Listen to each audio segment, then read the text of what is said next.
Bw'abadde ayogerako eri bannamawulire mu disitulikiti y'Eggulu, akulira oludda oluvuganya gavumenti mu Paalamenti Winifred Kizza avumiridde ekya Pulezidenti Museveni okuggala ssettendekero wa Makerere. Ono agamba nti kikyamu okudduka ekizibu ate mu kifo ky'okukigonjoola nga Pulezidenti Museveni bwe yakoze ku kya Makerere. That our president thinks of just running away from a problem rather than solving it. We believe that is not the correct way through which Ugandans can be served and through which problems of the country can be solved.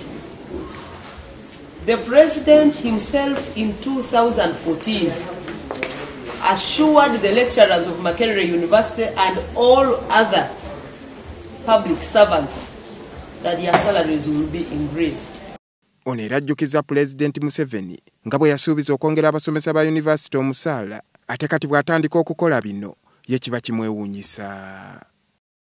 Kizza agamba nti kyewuunyisa Pulezidenti Museveni okuwa abagagga ensimbi okwebbulula ate n'agaana okussa ensimbi mu matendekero nga gano.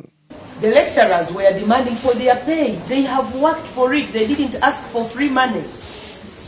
What is annoying is that our president can afford to carry money in sacks and give it to people who have not worked, but is not considerate to the people who have worked for their pay.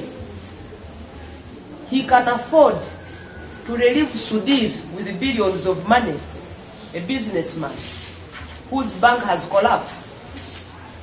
Ono era ayagala minisita w'ebyenjigiriza ate nga yemuka omukulembeze w'eggwanga Janet Kataha Museveni alekulire kubanga kirabika omulimu gw'ebyenjigiriza gumuyinze.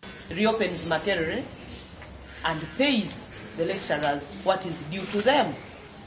The country seems to be having a lot of money.